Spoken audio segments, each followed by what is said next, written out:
Bismillahirrahmanirrahim. Assalamualaikum warahmatullahi wabarakatuh. Salam sehat, salam sejahtera bagi kita semua. Nah, di video kali ini saya membuat video secara khusus untuk menjawab pertanyaan yang masuk pada saya. Mas, gimana sih peluangnya untuk dapat SLC? Apakah yang usianya masih muda itu lebih berpeluang besar untuk dapat SLC? Nah, jawabannya ada di video ini. Mohon teman-teman tonton video ini sampai dengan selesai dan jangan lupa support dan dukung channel YouTube saya dengan cara subscribe, nyalakan notifikasinya, kemudian komen, like, dan share sebanyak-banyaknya agar video ini makin bermanfaat bagi teman-teman yang lain. Nah, jadi HRD Korea sudah menerbitkan SLC pertanggal 20 dan 21 Juni tahun 2023, di mana total SLC yang dikeluarkan yakni berjumlah 236 orang. Nah, dengan rincian laki-laki 234 orang, kemudian perempuan 2 orang saja, ya. Kemudian dilihat dari segi usianya, usia yang termuda yakni 19 tahun atau kelahiran 2004. Kemudian usia yang tertua yang mendapat SLC yakni 38 tahun atau kelahiran 1985. Nah, teman-teman, di video kali ini saya juga sudah membuat tabel kelompok umur untuk lebih mudah kita mengklasifikasikan dengan jumlah yang mendapatkan SLC, ya. Jadi dari pengumuman BP2MI, kemudian saya rekap, saya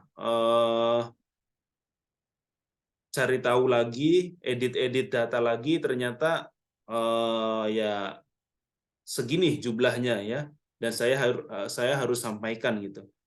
Nah, jadi dari data SLC yang terbit tanggal 20 dan 21 ini Juni tahun 2023, yang paling banyak mendapatkan SLC yakni usianya 19 sampai 23 tahun. Nah, ini jumlahnya 126 orang. Kemudian dilanjutkan dengan usia yang 24 sampai 28 tahun. Ini yang dapat SLC ada 67 orang. Kemudian usia 29 sampai 33 tahun ada 31 orang. Kemudian usia 34 sampai 38 tahun ada 12 orang. Jadi totalnya ada 236 orang. Ya, rinciannya yang saya sebutkan tadi, ya, dari kelompok umur. Nah, kemudian pertanyaannya, Mas, apakah usia berpengaruh untuk bisa mendapatkan SLC? Jawabannya iya. Ya.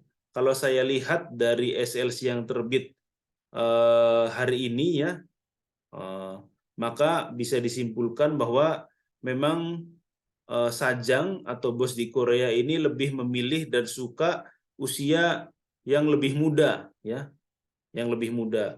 Kemudian pertanyaan kedua, Mas, apakah perempuan peluangnya kecil untuk dapat SLC? Jawabannya iya, ya.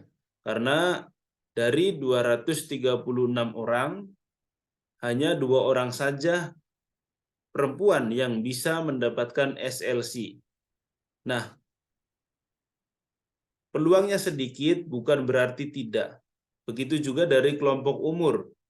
Umurnya sudah 35 ke atas bukan berarti tidak bisa berangkat ke Korea. Masih bisa, teman-teman. Masih bisa berangkat. Ya, buktinya banyak juga yang usia 35 ke atas itu terbang sampai saat ini. Tetapi untuk masalah presentasi, ya teman-teman bisa lihat sendiri, ya.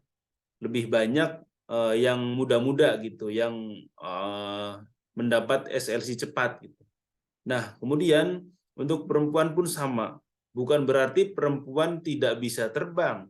bisa, ya, pasti bisa terbang ke Korea Selatan, pasti bisa mendapatkan SLC. Tetapi ya memang harus sabar, karena lagi-lagi bos di Korea atau sajang di Korea ini biasanya lebih menyukai pekerja laki-laki. Ya.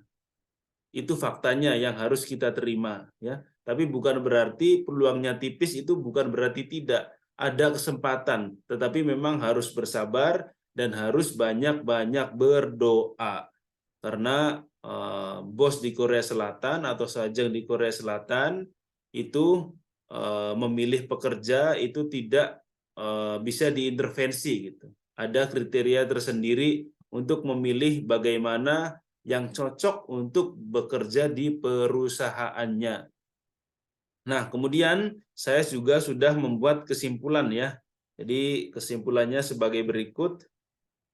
Jadi kerja di Korea Selatan itu prosesnya panjang dan tidak mudah. Pertama, kita harus belajar bahasa Korea dulu, kemudian ikut pemantapan, ikut tryout, kemudian baru ujian EPS topik. Nah, ketika ujian EPS topiknya lulus, kemudian kita pemberkasan, sending data, paspor, medikal, dan lain-lain. Dan lulus ujian EPS topik itu tidak jaminan bisa bekerja di Korea Selatan. Ya, itu hanya sebagai syarat saja. Karena masih banyak teman-teman kita yang sudah lulus 6 bulan lebih, 1 tahun lebih, belum bisa mendapatkan SLC, belum bisa terbang ke Korea Selatan. Jadi harap bersabar. Nah, kemudian bersyukur dan berbahagialah orang-orang yang sudah mendapatkan SLC. Kemudian yang terakhir, sampai di Korea Selatan jangan banyak mengeluh, ya. Fokus bekerja. Karena bekerja di Indonesia itu susah. Makanya harus dimanfaatkan baik-baik momentum ini.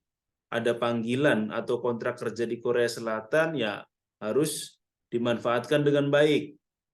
Kemudian di Korea Selatan itu biasanya tidak sesuai dengan ekspektasi pabriknya, ya. Kadang pabriknya jauh dari keramaian, kadang pabriknya kotor, kadang orang Koreanya galak, kadang teman asramanya tidak enak gitu. Nah, itu semuanya pasti teman-teman alamin, ya. Salah satunya, meskipun tidak semuanya, ya.